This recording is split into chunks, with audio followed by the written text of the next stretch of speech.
आएंगे जी, इस्लामाबाद भी आएंगे, लेकिन गुजरेंगे वहां से और आपको बाद में पता चलेगा कि मैं आया था वहां पे। सर मतलब टायर पंचर करवाना पड़ेगा आपका। टायर पंचर करवा दें जी किसी तरह आप, लेकिन टायर फिर मेरे बेटे लगाना भी पड़ेगा सर बंदा ले आएंगे, कोई मसला नहीं। अच्छा, शान को तो अब टायर बदलने की आदत है ना, जब से इसको सुनने को मिला ना अपना टायर खुद ही चेंज करो ओके जी, तो देखिए ओके सर। 1935 का एक्ट है, reserve bank of India create कर दिया, और जी सर। साथ इन्होंने यहाँ पे सुप्रीम कोर्ट का सिस्टम लगा दिया। Sorry sorry sorry sorry, supreme court ही क्या क्या कह रहा हूं मैं, कह रहा हूं ओमान और सॉरी एडन, ADEN, एडन और बर्मा को सेपरेट कर दिया इंडिया से।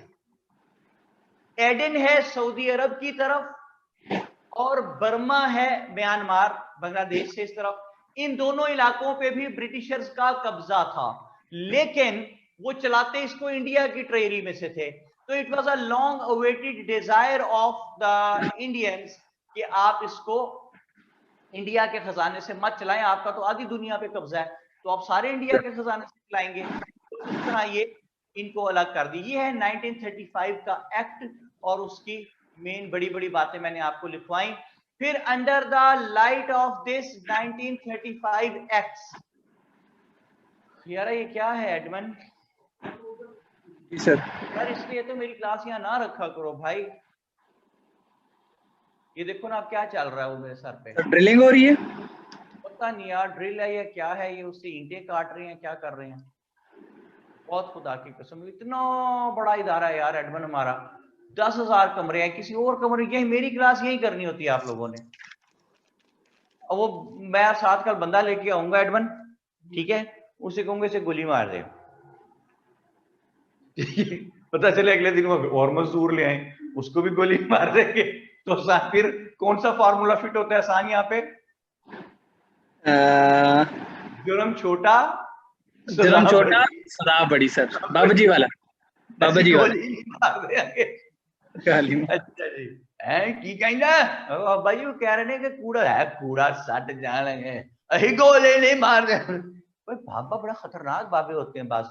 अच्छा जी, ट्रू सर। तो मैं ये कह रहा हूं कि जब 35 का एक्ट बन गया, फिर इस एक्ट की रोशनी में 1936-37 के इलेक्शंस करवाए गए। इन इलेक्शंस में हुई दोनों मेजर पार्टीज की बड़ी बेइज्जती, कांग्रेस की भी और मुस्लिम लीग की भी।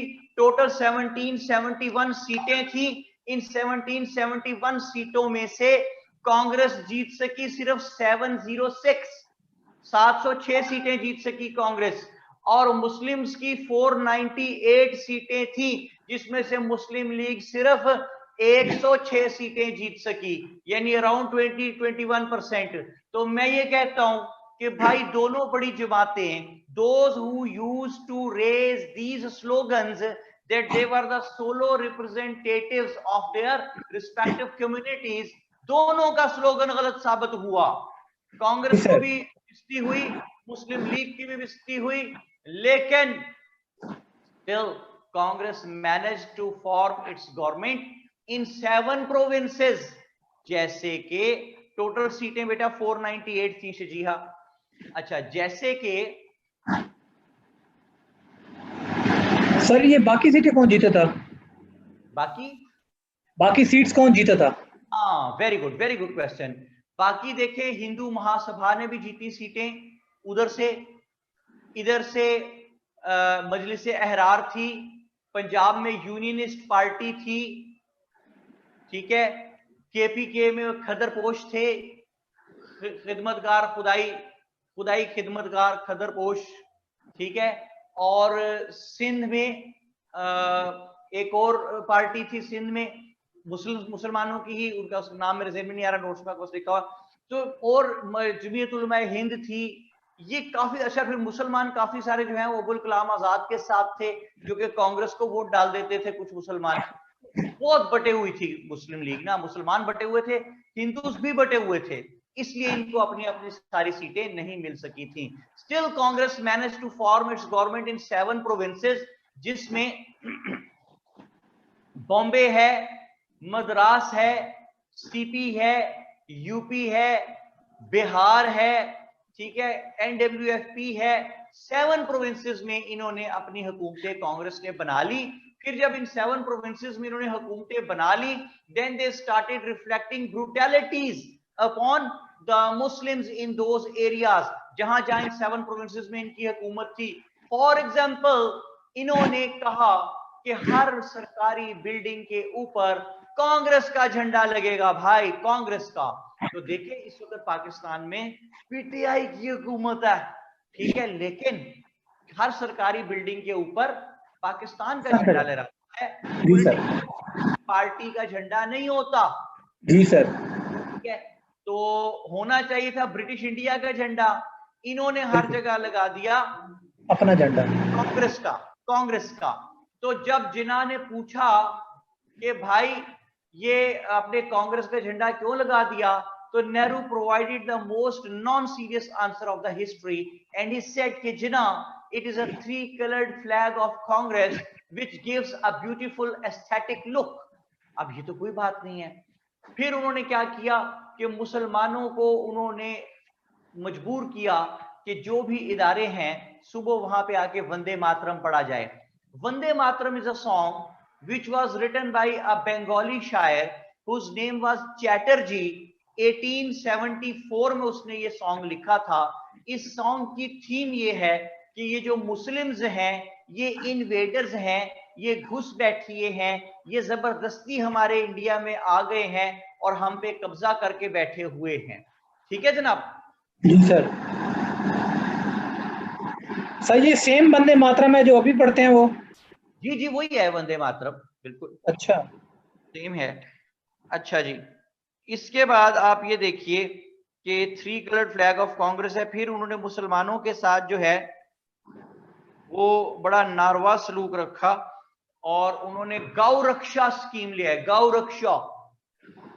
ओके।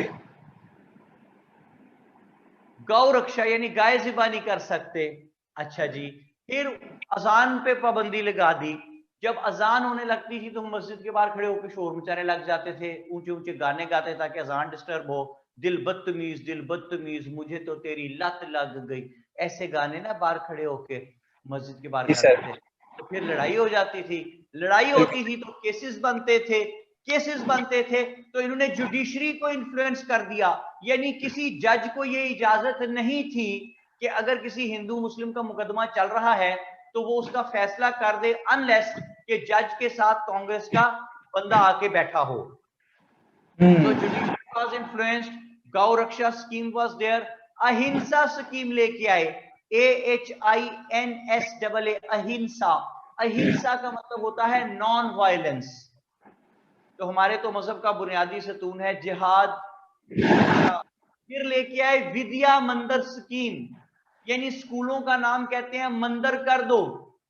तो उससे क्या होता है, उससे डिस्क्रिमिनेशन खत्म हो जाती है। मतलब हिंदू बच्चा आया जी कहां से आ रहे हो जी मंदिर से, मुसलमानों का बच्चा है कहा जी मंदिर से, तो डिस्क्रिमिनेशन खत्म हो गई आपकी। मेरी बात समझ रहे हैं आप? जी सर। आप इस पे गौर कीजिए कि ये डिस्क्रिमिनेशन खत्म कर रहे हैं। विद्या मंदिर स्कीम है, अहिंसा स्कीम है, गौ रक्षा स्कीम है, अजान प्रोहिबिटेड है, 3 कलर्ड फ्लैग हर जगह लगाया है, विद्या मंदिर स्कीम, सॉरी वंदे मातरम गाने को कहते हैं। हर ऑफिशियल बिल्डिंग में स्कूल के बाहर गांधी जी की मूर्ति लगा दी है और उसको झुक के आप ग्रीट करके आगे जाए। तो मुसलमान गैर अल्लाह के आगे नहीं झुकते, हमारा अपना तरीकाकार है, तो इसमें भी मुसलमानों को एतराज था। So these kind of brutalities were reflected upon the Muslims। और जब मुसलमान इस पे एतराज करते थे तो वो कहते थे कि भाई ये तो होगा, ये तो होगा। तो जब जिना, और जिना क्या कहते थे उन्हें, जिना कहते थे कि भाई ये तो किसी किताब में नहीं लिखा। ठीक है, और कोई बात समझ में आती है भाई? जी सर, चलती फिरती मैयतें हैं sir.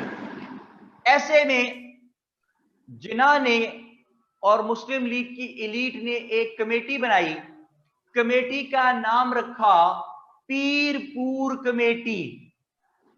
Pirpur committee, Pirpur committee. This committee was headed by a person whose name was राजा मेहदी अली खान।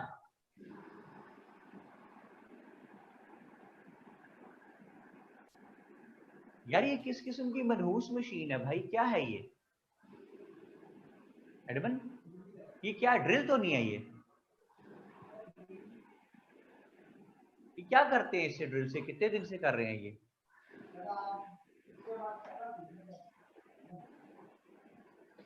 अच्छा, धमकी के बाद पहला दिन था तो नई धमकी दे आई यार, तो तेरा फायदा क्या इतना डाउन होने का बेटा? सर आप माल रोड वाले कैंपस में हैं? हाँ हाँ जी, हाँ जी, माल रोड वाला है। और जी कौन सा सर। कैंपस है? नहीं सर, इनका वो दूसरा भी तो है, वो गार्डन टाउन में, आई थिंक सो। गुलबर्ग वहाँ में है। ऑफिस, हाँ आप गुलबर्ग में, सॉरी ऑफिस है। आप वहां भी आए हुए हैं, गुलबर्ग वाले में भी? नहीं सर, उधर मैं नहीं आया, मैं इस वाले में आया था। अच्छा अच्छा, नहीं इधर आपने रेगुलर क्लासेस ली थी कोई दो चार, नो नो नो सर, नहीं ली।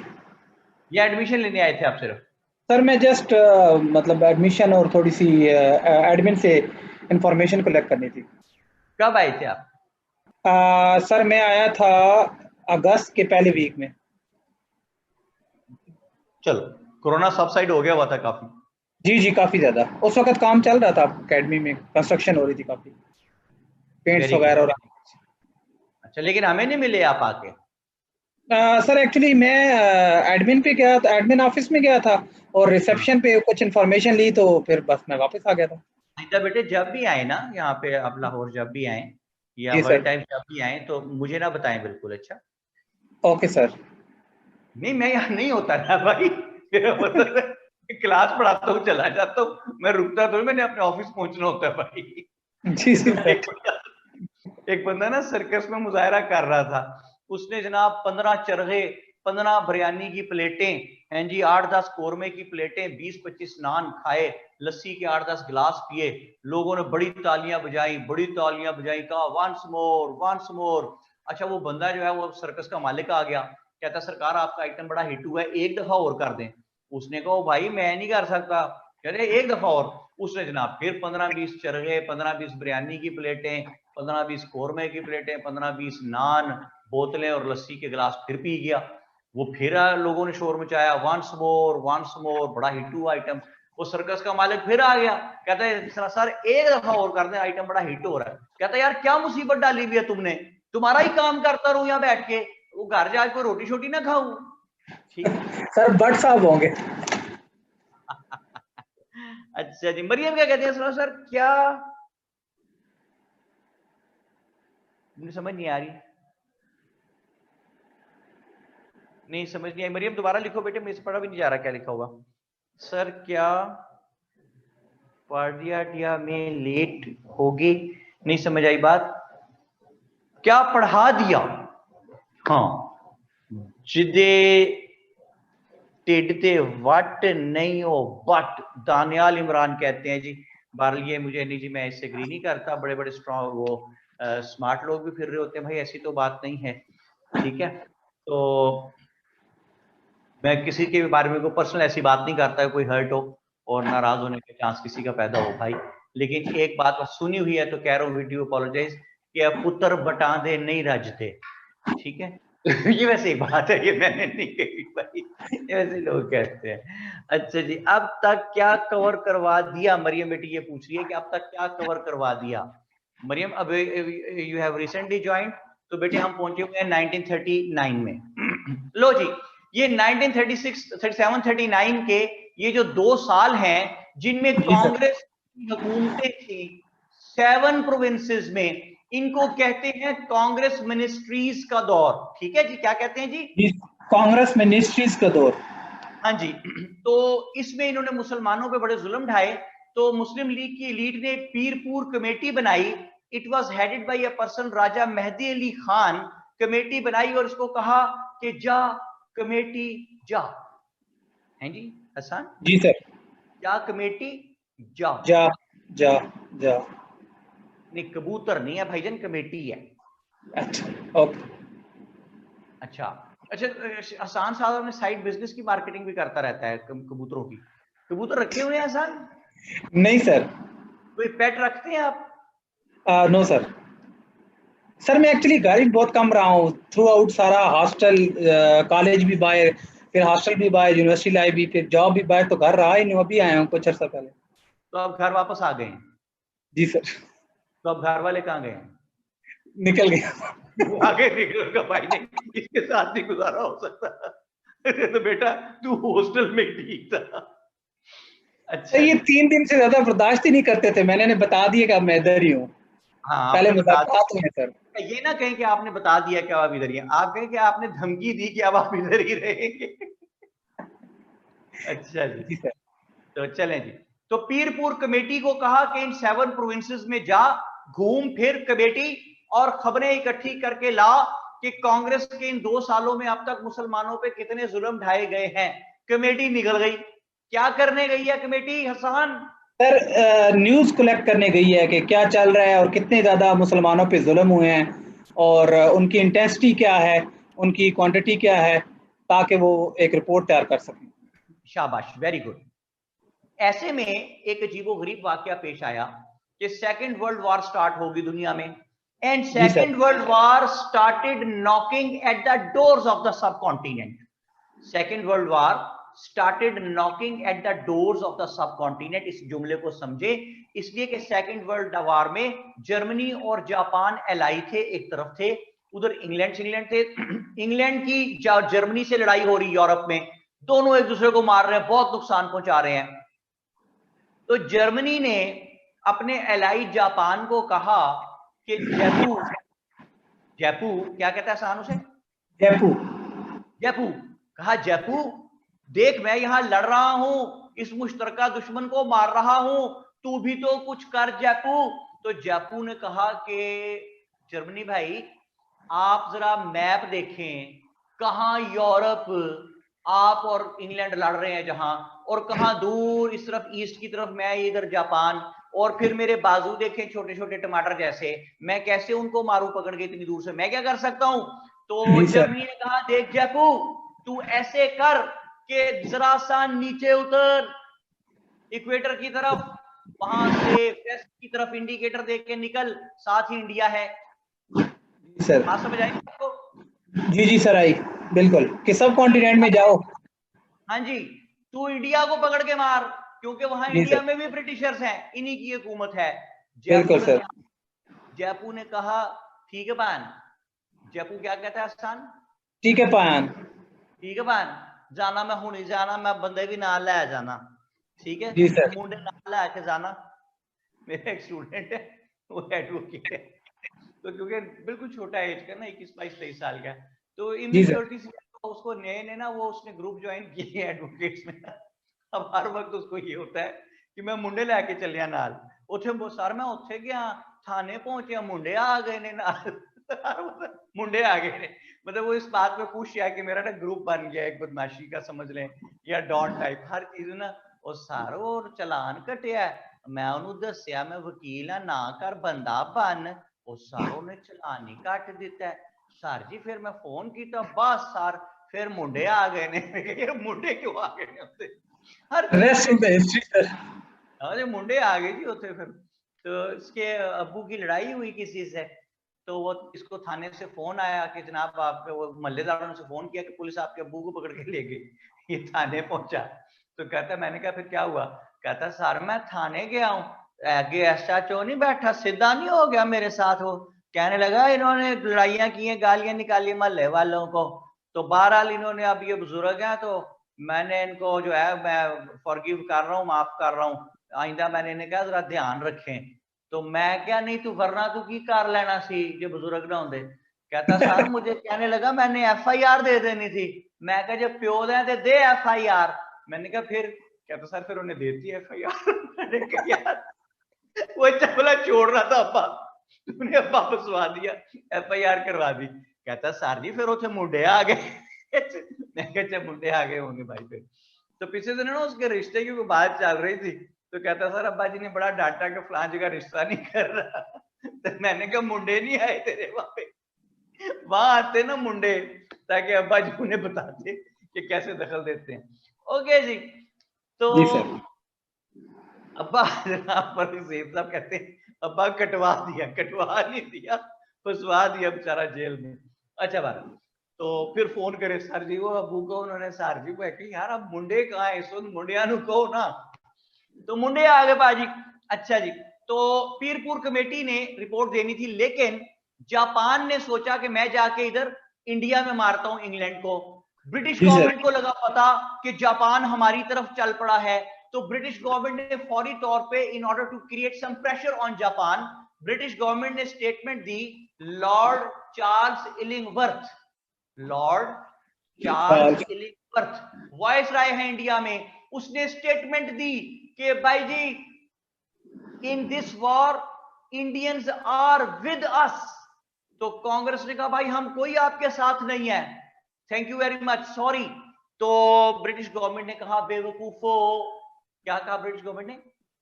बेवकूफो, बेवकूफो, तुम हमारे साथ हो या नहीं हो ये कहने के लिए हमें तुम्हारी इजाजत की जरूरत नहीं है, because we are the central government and you are the provincial government. तो whatsoever the central government says, provincial government has to obey that. तो इसलिए तुम हमारे अंडर हो और हम जो भी कहें तुम्हें उसको मानना पड़ेगा भाई। तो ब्रिटिश गवर्नमेंट ने जब ये कहा तो कांग्रेस का ग्रैंडर देखें बतौर पॉलिटिकल पार्टी यहां पे, उन्होंने कहा अच्छा हम इसीलिए तुम्हारे अंडर है ना कि हम प्रोविंशियल गवर्नमेंट हैं। उसने कहा यस, उन्होंने, कांग्रेस ने कहा ये लो हमने रिजाइन किया। तो रिजाइन कर दिया कांग्रेस मिनिस्ट्री से उन्होंने। 22 दिसंबर 1939 कांग्रेस मिनिस्ट्रीज के रिजाइन पे जिन्ना ने मुसलमानों को कहा कि day of deliverance, day of deliverance 22 दिसंबर 1939 यौमे निजात मनाओ मुसलमानों, डे ऑफ डिलीवरेंस, यौमे निजात, होम लेवल पे, स्ट्रीट लेवल पे, टाउन लेवल पे, सिटी लेवल पे, प्रोविंस लेवल पे, नेशनल लेवल पे, इंटरनेशनल लेवल पे मुसलमानों यौम निजात बनाओ, डे ऑफ डिलीवरेंस सेलिब्रेट करो, नच पंजाबन नच जिन्ना। अच्छा जी, ये सारा जी इस तरह जो है ये सेलिब्रेट हो रहा था। आसान बात समझ में आ गई? जी सर, बिल्कुल आ रही है सर। उधर पीरपुर कमेटी अपनी रिपोर्ट ले आई। जी सर। ये जो रिपोर्ट है पीरपुर कमेटी की, it's very important. Pirpur committee की जो रिपोर्ट है इट इज वेरी वाइटल, इसलिए कि ये पाकिस्तान बनाने में दूसरा अहम रोल अदा किया पीरपुर कमेटी ने। जैसे कि आपको पता है कि पहले इकबाल के क्वेश्चन के आखिरी 2 वर्ड्स पे पाकिस्तान बना था, उसकी वजह से पाकिस्तान के पास सेपरेट इलेक्टोरेट कायम रह गया था। अब ये पीरपुर कमेटी जो रिपोर्ट लेके आई है, इसे तारीख में कहते हैं पीरपुर रिपोर्ट। इसकी वाइटल इंपॉर्टेंस है। इस कमेटी ने ये तमाम ब्रूटैलिटीज, ये तमाम मजालिम जो मैंने आपको सुनाए, जो कांग्रेस मिनिस्ट्रीज इन 7 प्रोविंसेस में मुसलमानों के साथ 2 साल करती रही, ये तमाम रिपोर्ट पीरपुर कमेटी ने लिख के दी। और मुस्लिम लीग की इलीट इस नतीजे पे पहुंची कि अभी तो कांग्रेस वालों को हुकूमत मिली थी 7 प्रोविंसेस में अंडर द ब्रिटिश गवर्नमेंट। फिर जुमला सुने हसन, पीरपुर रिपोर्ट पढ़ने के बाद कांग्रेस ने जो जो मजालिम किए थे उनकी तफसील थी पीरपुर रिपोर्ट में। वो पढ़ने के बाद मुस्लिम लीग की एलीट इस नतीजे पे पहुंची कि अभी तो कांग्रेस वालों को हुकूमत मिली थी under the central government of Britishers. बिल्कुल सर। तो इन्होंने हमारे पे इतने जुल्म किए हैं, तो अगर कहीं अंग्रेज चला गया, which was always on the cards के अंग्रेज को जाना ही था, तो अगर अंग्रेज चला और तमाम सेंटर में भी फिर हिंदू होंगे, being majority in the number, centre में भी हिंदू होंगे, प्रोविंसेस में भी हिंदू होंगे, फिर ये मुसलमानों का क्या हशर करेंगे। तो इन्होंने तमाम छोटी डिमांड छोड़ दी पीरपुर कमेटी की। पीरपुर रिपोर्ट पढ़ने के बाद तमाम छोटी छोटी डिमांड छोड़ दी और कहा हमें सेपरेट इलेक्टोरेट नहीं चाहिए, 1/3 रिप्रेजेंटेशन नहीं चाहिए, जॉब्स में कोटे नहीं चाहिए, हाई कोर्ट में जज नहीं चाहिए, यूनिवर्सिटियां नहीं चाहिए, सोशल प्रोटेक्शन नहीं चाहिए, हमें चाहिए तो बस सेपरेट अलग मुल्क, ठीक है, सेपरेट होमलैंड चाहिए। उसकी बेस पे 1940 23 मार्च 1940 को यहाँ पे एक लाहौर रेजोल्यूशन का जलसा होता है, जो कि आजकल का इकबाल पार्क, और पहले इसको मिंटो पार्क कहते थे। यहाँ जी पे सर। जलसा हुआ 23 मार्च 1940, जिना केम देयर, और इस जलसे में जिना ने वाज़े तौर पे कहा कि Hindus and Muslims are two separate nations, Hindus and Muslims are two different nations. ठीक है जी। जी और सर। जिना ने कहा, जुमला सुने, कि the 2.5 years rule of Congress was a soaring experience for the Muslims, and it has created the fear of Hindu domination in our minds. जी फरक sir. कहते हैं जी मिंटो पार्क क्यों कहते हैं यार? फरक अब कोई सवाल है बेटे पूछने का? मिंटो पार्क इसलिए कहते हैं कि लॉर्ड मिंटो के नाम पे, यार क्या हो गया? अच्छा जी। तो ये जिन्होंने ने कहा, फिर इस लाहौर रेजोल्यूशन के अल्फाज सुनिए कि it is the considered view, ये लिखा हुआ है आपके पास नोट्स में, इट इज द जी sir. Considered view of this session of AIML, all India Muslim League, that the northwestern, present day Pakistan, and northeastern, present day Bangladesh, areas of the subcontinent where the Muslims are numerically in majority should be जी sir. consolidated to form independent states where constituent units would be sovereign. ठीक है जी, बात समझ आई आपको? जी sir. ये Lahore resolution है। Immediately it was seconded by the elite class leaders of the Muslims, और अगले दिन प्रेस में, हिंदू प्रेस जो है स्पेशली, उसने खुद ही शोर मचा दिया कि जी पाकिस्तान रेजोल्यूशन पास हो गई, लूट गए जी, बर्बाद हो गए जी, पाकिस्तान रेजोल्यूशन पास हो गई, तूफान मच गया हर तरफ। एक ऐसे में ब्रिटिशर्स, क्योंकि सेकंड वर्ल्ड वॉर भी चल रही थी, तो Britishers wanted to calm down the people of subcontinent, तो उन्होंने यहाँ पे मार्च 1942 में एक भाई को भेजा जिसका नाम था स्टेफर्ड क्रिप्स।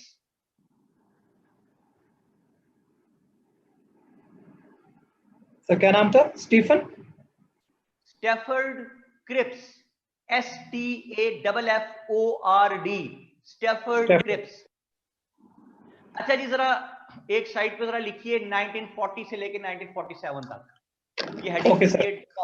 ये बॉक्स में डाल दें 1940 से 1947 तक।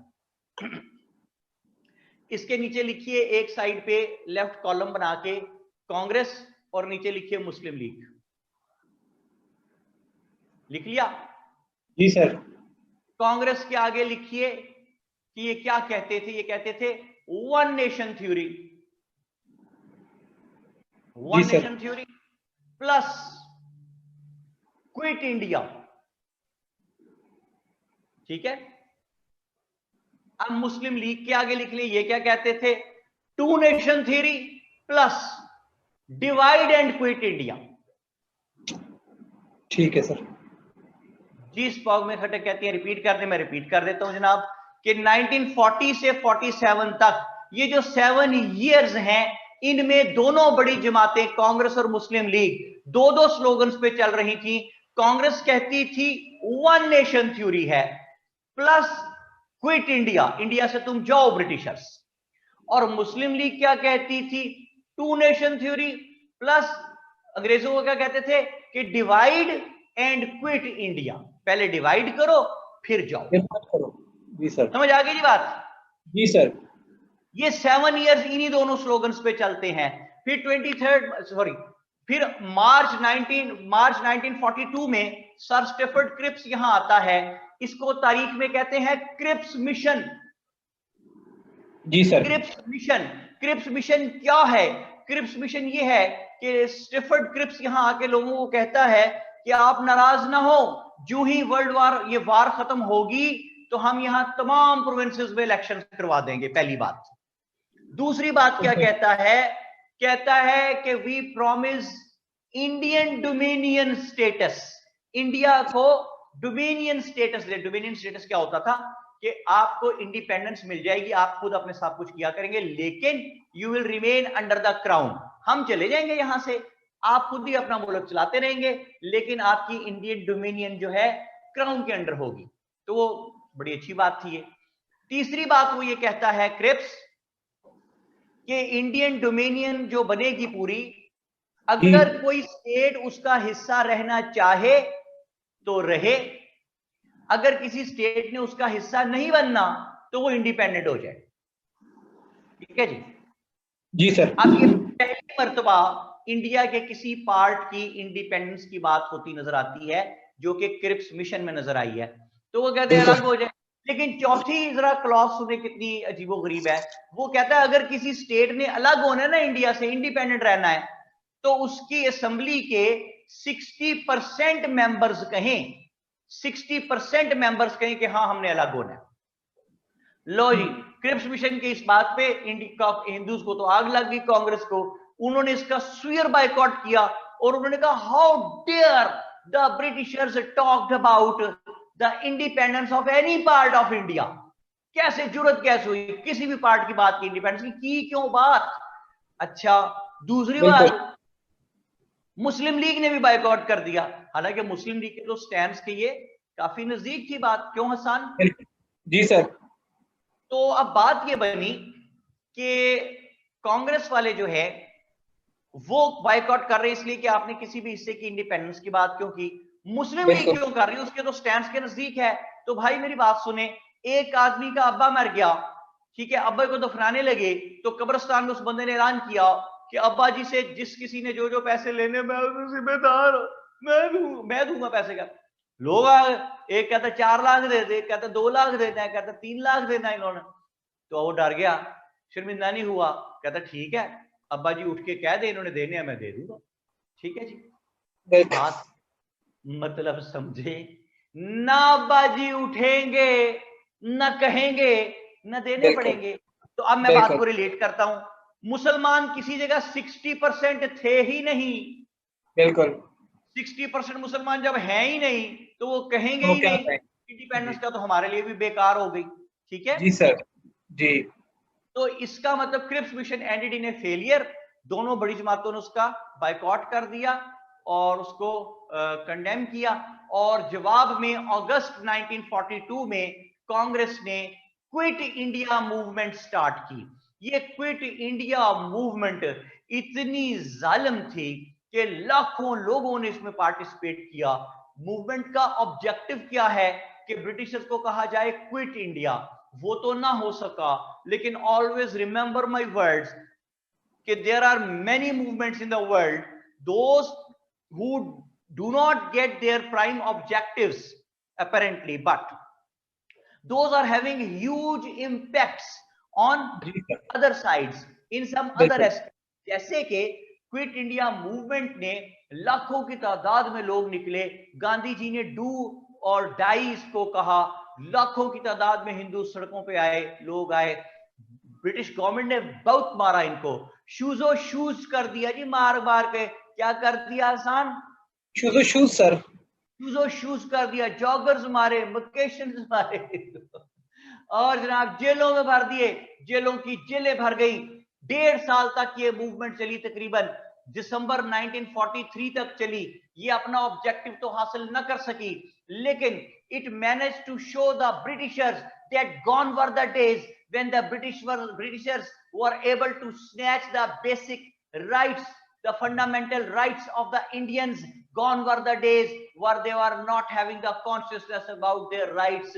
Gone were the days when they were having obliviousness about their rights. Now the Indians had waken up. Now the Indians had got the consciousness about their rights. And now it would become very difficult for the British government to deprive them of and to hold their country for a longer period of time.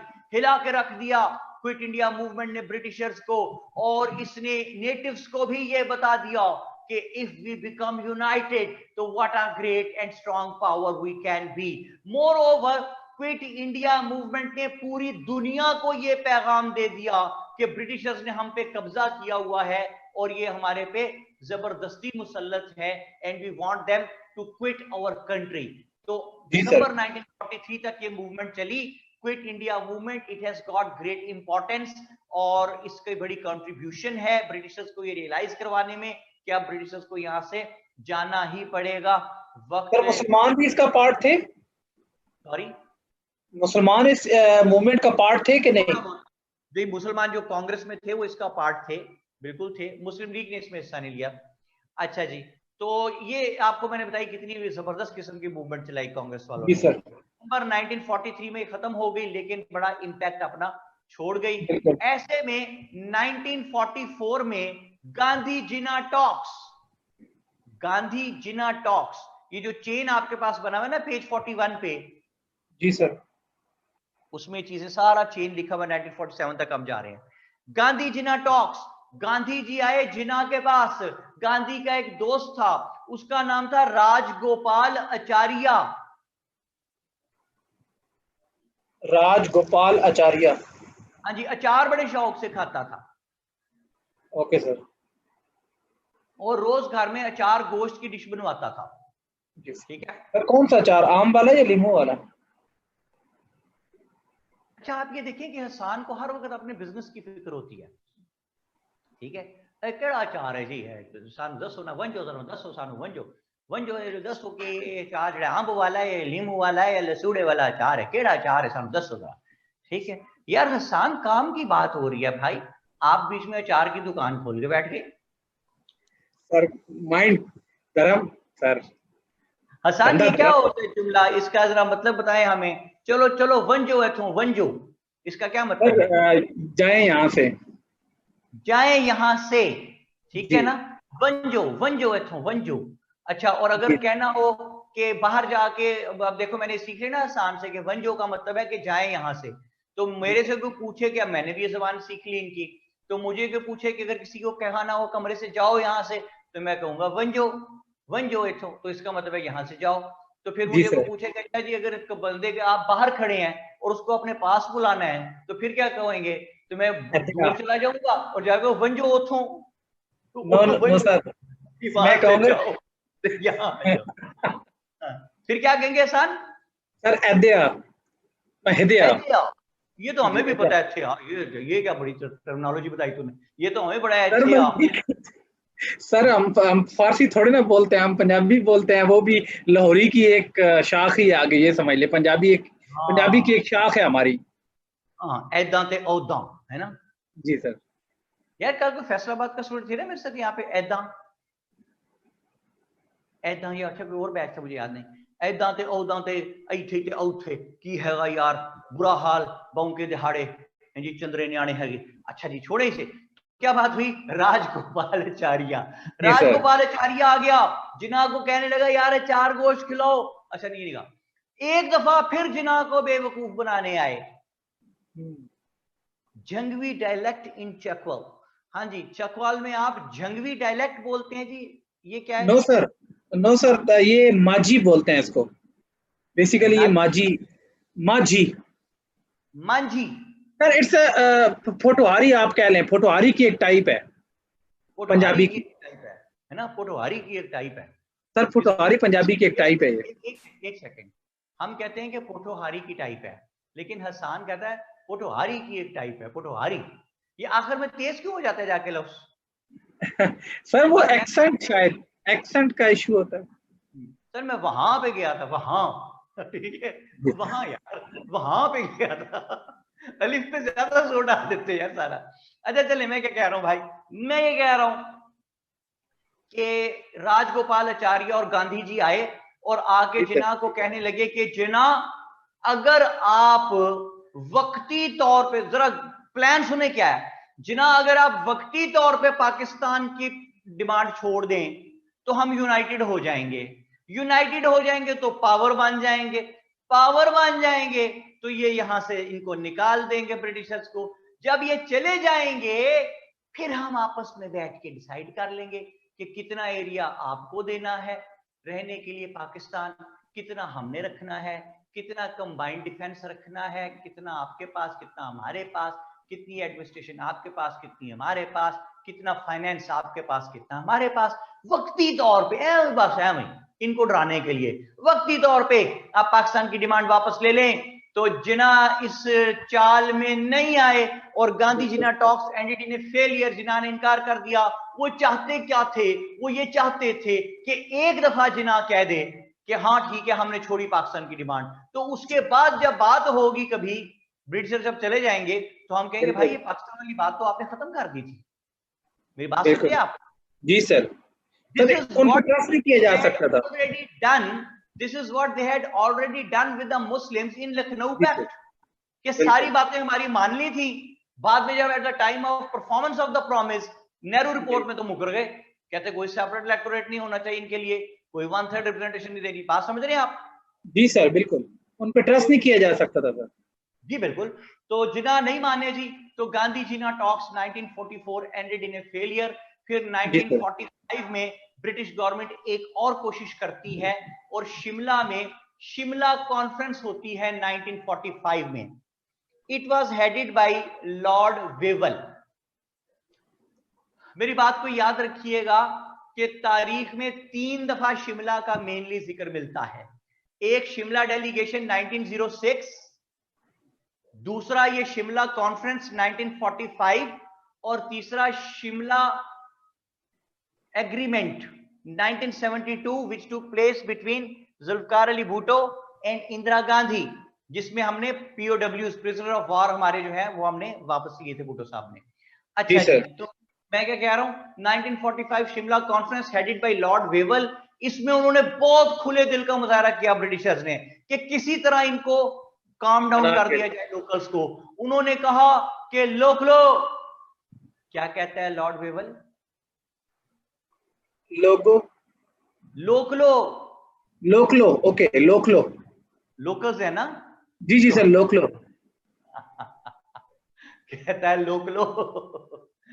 वो सीटें जो 1861 में 12 से शुरू हुई थी, 6 हमारे 6 तुम्हारे, 1861 में 16 हुई, सॉरी 1892 में 16 हुई, 8 तुम्हारे 8 हमारे, 1909 मिंटो मॉर्ले 1909 60 हुई सीटें, ठीक है जी, जिसमें से 28 ऑफिशियल्स, 22 नॉन ऑफिशियल्स। फिर 1919 मॉन्टेगू चेम्सफोर्ड, फिर 1935 का एक्ट जिसमें हमारे तुम्हारे थे लोग, अब सब तुम्हारे। 1945 शिमला कॉन्फ्रेंस कहता है जितनी सीटें लेजिस्लेटिव काउंसिल की सब तुम्हारी, सब तुम ले लो, क्योंकि ये वतन तुम्हारा है, हम हैं। ठीक है जी। तो उसने कहा भाई सब सीटें तुम्हारी, लेकिन हमारा एक आदमी गवर्नर जनरल। ठीक है जी। मोर ओवर, अच्छा यहां तक तो बहुत अच्छी थी बात। आगे बात खराब हुई। आगे बात खराब कैसे हुई? कहता है 50-50 सीटें तुम दोनों की, कांग्रेस की, हिंदूज की और मुस्लिम्स की, 50-50। तो कांग्रेस ने इस पे बड़ा स्वीयरली रिएक्ट किया, बाइकॉट किया, और उन्होंने कहा कैसे भाई 50-50, तुमने मुसलमानों को तो 1/4 है, हम उन्हें 1/4 देने को तैयार नहीं, तुम हमारे बराबर ला रहे हो 50-50। वो एक ही सफ में खड़े कर दिए महमूद और याज, ना कोई बंदा रहा ना कोई बंदा नवाज। तो कांग्रेस ने बायकॉट कर दिया, मुस्लिम लीग ने भी बायकॉट कर दिया। मुस्लिम लीग ने क्यों बायकॉट किया? इन्होंने कहा भाई, जिन्ना ने कहा आपने यूनियनिस्ट पार्टी को बुला के क्यों बिठाया हुआ है? जिन्ना ने कहा मुस्लिम लीग के पैनल से अगर कोई बात करेगा तो सिर्फ मुस्लिम लीग करेगी मुसलमानों के लिए बात, ठीक है, मुसलमानों के लिए अगर कोई बात करेगा तो सिर्फ मुस्लिम लीग करेगी, यूनियनिस्ट पार्टी नहीं करेगी। तो इस बात पे जिन्ना ने वॉकआउट कर दिया वहां से। जिन्ना पे रिजिडिटी का इल्जाम भी लगा, लेकिन जिन्ना ने कहा कि नहीं, मुस्लिम लीग ही मुसलमानों की रिप्रेजेंटेटिव ऑर्गेनाइजेशन होगी। अच्छा जी, फिर 1945-46 के इलेक्शंस हुए और इन इलेक्शंस में कांग्रेस ने भी बहुत सी सीटें जीती, मुस्लिम लीग ने भी बहुत सी सीटें जीती, और both political parties, major political parties managed to fulfill their slogans, come up to their slogans कि they were the solo representative of their respective communities. इसके बाद जब ब्रिटिशर्स ने देखा कि इनएविटेबल हो गया है, अब इनको इकट्ठा रखना, डिवाइड करना ही पड़ेगा, तो उन्होंने कैबिनेट मिशन यहां भेजा 1946 में। कैबिनेट मिशन जो है इसमें भी सर स्टेफर्ड क्रिप्स इसका हिस्सा था, इसमें एक भाई था सर अलेक्जेंडर, ठीक है जी, ये आए यहाँ पे Lord Alexander, Lord Stafford Cripps, एक भाई और था। ये तीनों यहां आते हैं, कैबिनेट मिशन देते हैं 1946 में। और कैबिनेट मिशन क्या है? कैबिनेट मिशन ये है भाई कि पूरे इंडिया को उन्होंने 3 ग्रुप्स में तकसीम कर दिया, ए, बी एंड सी। ए में उन्होंने रखे हिंदू मेजॉरिटी डिस्ट्रिक्ट्स, बी में उन्होंने रखे मुस्लिम मेजॉरिटी डिस्ट्रिक्ट्स, और सी में उन्होंने रखा बिहार एंड आसाम। ये ऑलमोस्ट पार्टीशन का एक ऐलान था, जिसका बाकायदा ऐलान जो है वो 3 जून 1947 को किया गया। 3 जून 47, 3 जून प्लान इसको कहते हैं। इसको मेनन्स फार्मूला भी कहते हैं, MENON, मेनन, मेनन्स फार्मूला, क्योंकि स्पाई का नाम था VP मेनन। 3 जून प्लान जिस वक्त हसन साहब बना है ना, जी सर, तो it was already made, it had already made clear that no local would be able to know the plan unless it would be disclosed. किसी लोकल लीडर को नहीं बताया जाएगा जब तक फाइनलाइज नहीं हो जाएगा। But what a irony of the fact कि जिस जगह लॉर्ड माउंटबेटन के घर में ये प्लान बन रहा था, तो लॉर्ड माउंटबेटन के घर में ठहरा हुआ था नेहरू, और द ओनली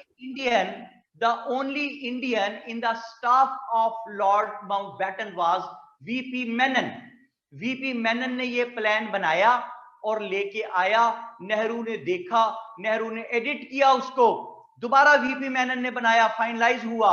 लॉर्ड माउंटबेटन जहाज में बैठा, इंग्लैंड पहुंचा और हाउस ऑफ लॉर्ड से 7 मिनट्स में ये सारा अप्रूव किया।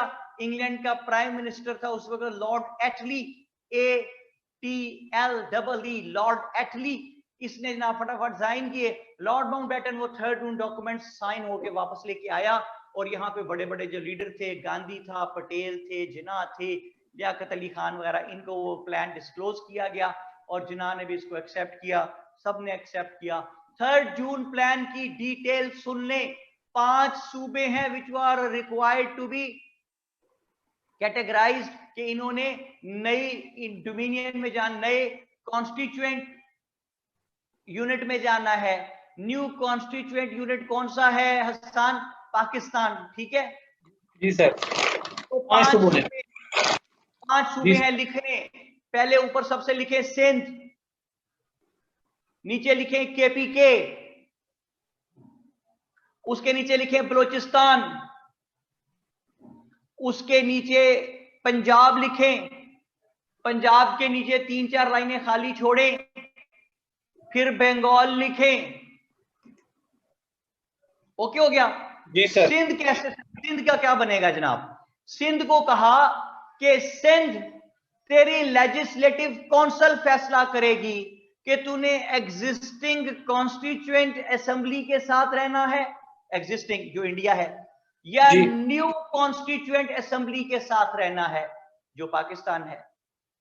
तो सिंध की लेजिस्लेटिव काउंसिल ने कहा कि मैंने न्यू कॉन्स्टिट्यूएंट यूनिट असेंबली के साथ रहना है जो कि पाकिस्तान है।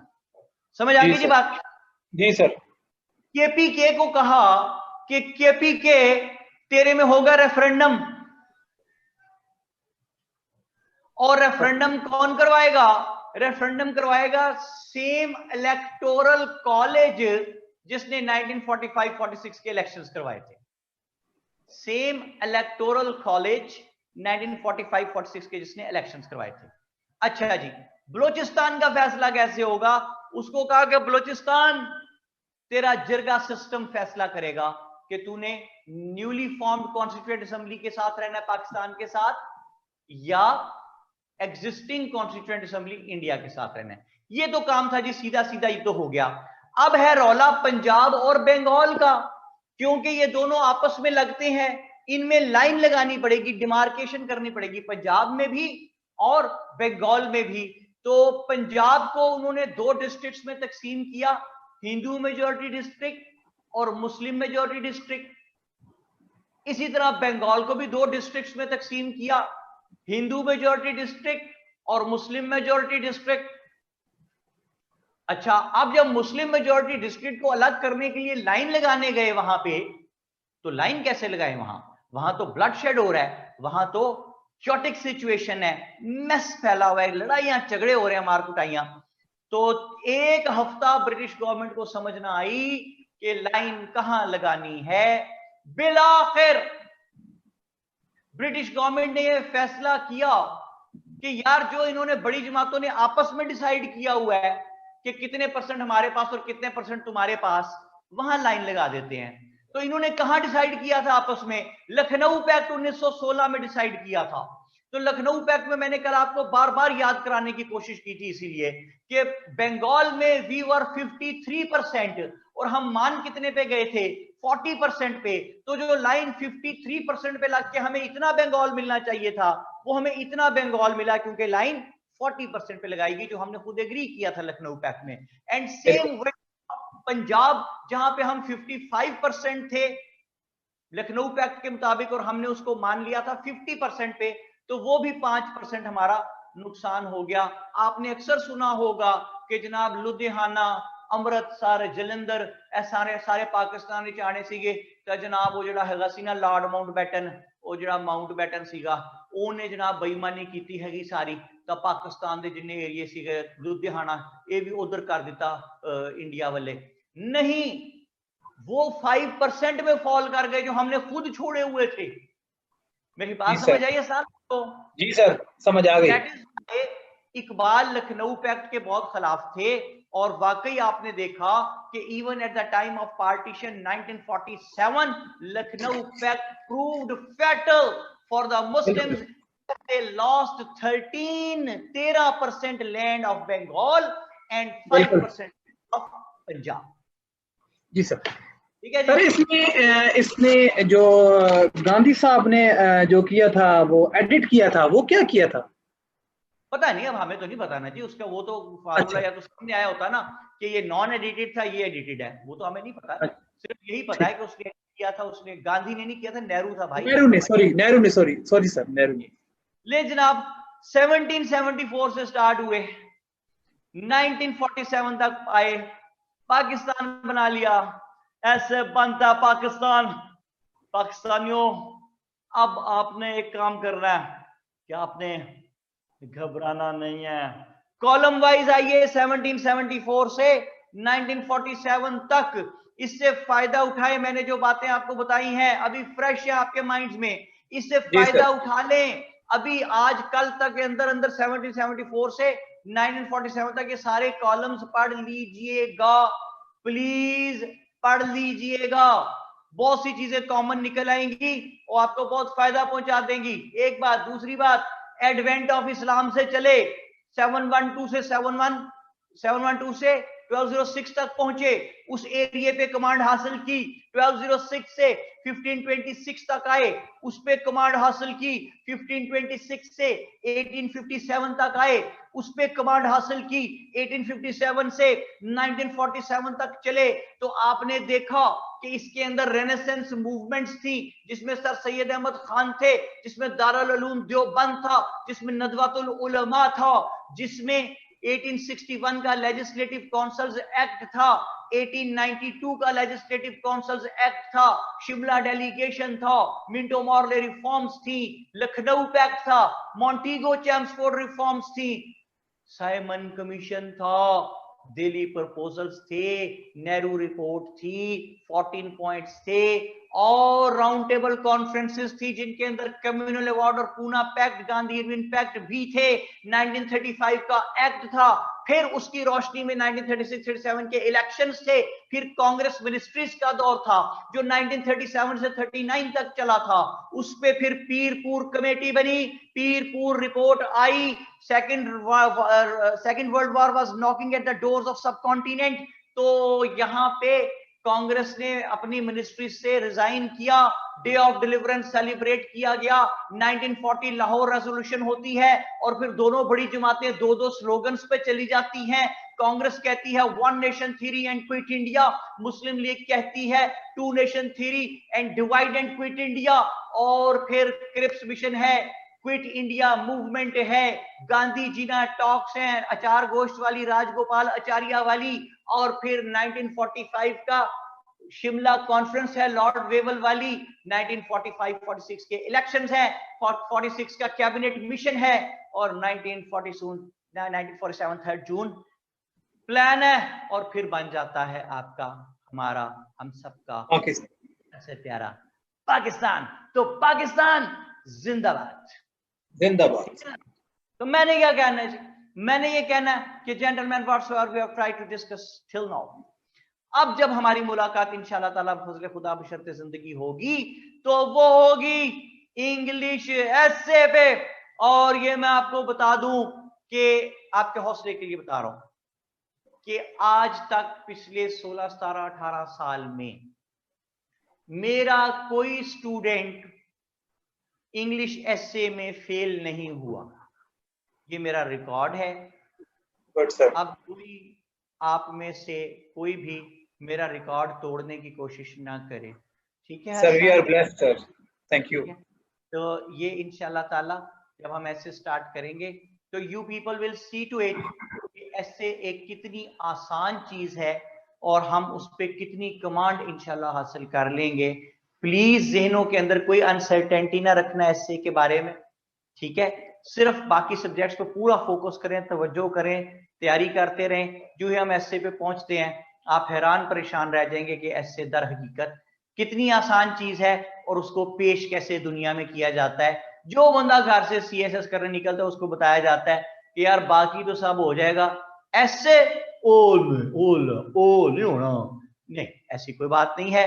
जो कोई ऐसी बात आके कहे, जो कोई आपको डिस्करेज करने की कोशिश करे ऐसे पे, तो हसान समेत आप सब ने उस मिल के उसको कहना है चलो चलो वंजो एथो वंजो वंजो, ठीक है जी? वंजो है तो सारे वंजो है तो वंजो लिखे जरा, यहाँ पे क्या कहेंगे?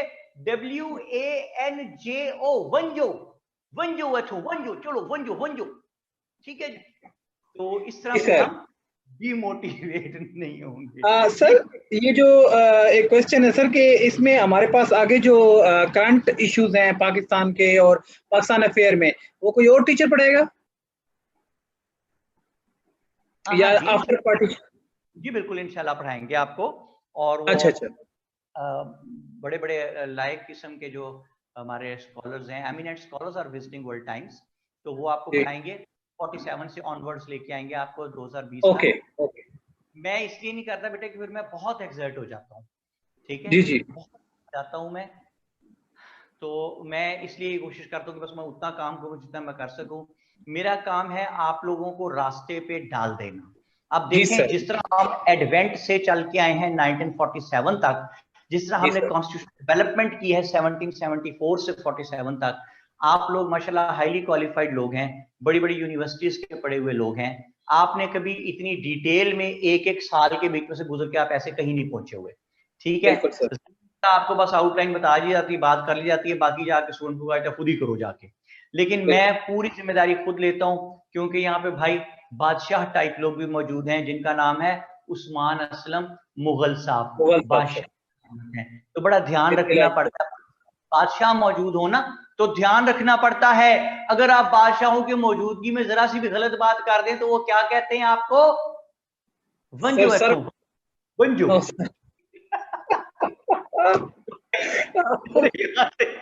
मेरे यहाँ से वंजने का टाइम आ गया।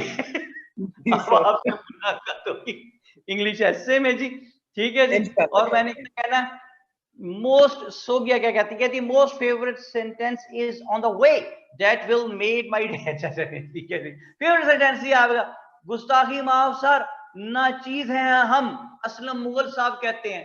बेटे जिस दिन बादशाह ना चीज हो गए ना, उस दिन हम जो है ना, हमें जिंदगी अजीज हो जाएगी उस दिन, अगर आप ना चीज हो गए, ठीक है? तो अभी मैं वंजने लगा हूं जी यहाँ से, और मैंने जाते हुए वंजते हुए क्या कहना है यहाँ से? मैंने कहना है gentleman whatsoever we have tried to discuss till now, we repeat it, complete it and concrete it and never let it know to anybody else कि how simple it is। oh सब कुछ क्या है वो बेकार है, बस you people are precious, कितने, very very precious। so try to take good care of yourselves and try to become what the best possible sons or daughters of your parents, कि इसके अलावा न दुनिया में न आखिरत में कामयाबी का और कोई रास्ता नहीं है।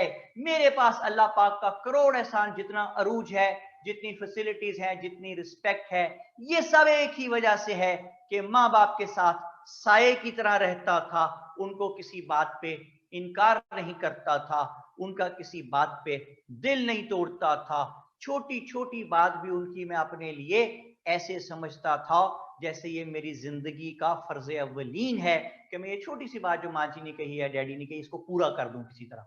इसी वजह से अल्लाह पाक ने मुझे इतना नवाजा हुआ है, वरना मैं तो खिलंडरा सा आदमी हूँ, पढ़ाई के भी खिलाफ हूँ, वाकई खिलाफ हूँ, हर वक्त मजाक करता रहता हूँ। तो ये इतनी इज्जत अल्लाह पाक ने इसीलिए दे रखी है, यहीं से कमाया है सब कुछ, अदर देन रिलीजियस जो आपकी इबादत हैं उसके अलावा दुनियावी बात मैं कर रहा हूँ। ठीक है जनाब, तो try to take good care of yourselves और माँ बाप की खिदमत किया करें, ढेर सारी खिदमत किया करें, जितनी कर सकते हैं उतनी कम से कम जरूर किया करें। आपको बहुत प्यार होगा माँ बाप से, लेकिन प्यार का इजहार किया करें, क्योंकि मोहब्बत इजहार मांगती है और बार बार मांगती है।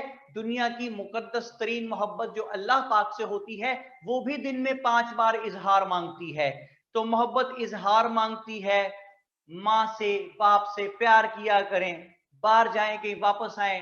आपके पास अभी स्टैब्लिशमेंट के फेज में ज्यादातर बच्चे, आपके पास जितने पैसे वैसे होते हैं बाप ने दिए होते हैं, लेकिन उसमें से भी आते हुए अब्बा जी के लिए कुछ लेके आए। आप यकीन करें वो आपको कहेंगे क्यों चुक लिया ना, ना पहला मेरे को लेनी चाहिए, छड़िया कर ना लिया कर, लेकिन बाद में हर आने वाले को बताएंगे यार मेरा बेटा जब जाता है मेरे लिए कुछ उठा के ले आता, मेरे से बड़ा प्यार करता है यार। ठीक है, शहर से बाहर आए हुए हैं, रोज फोन किया करें, बताया करें कि अब्बा जी यहाँ सब कुछ है, बस मैं आपको बहुत मिस करता हूँ। वो बड़े खुश होंगे कि मेरा बेटा जो है वो मुझे, या आपको डांटेंगे और तू अपना काम करने भेजा, तू मैनू मिस कर रहे हो, उसे अपना काम कर, दिल आके काम करेगा, पढ़िया कर, लेकिन उनको दिल में खुशी होगी कि मेरा बेटा मुझे याद करता है, मेरा बेटा मेरे से प्यार करता है। तो मैं ये कहता हूं कि जन्नत में जाने का बेहतरीन रास्ता है माँ बाप की खिदमत करें, क्योंकि इसके अलावा अगर कोई और रास्ता है तो उसका मुझे इल्म नहीं है। See you all next time in some other class. Till then, it's Salman Kazmi signing off. Thank you very much.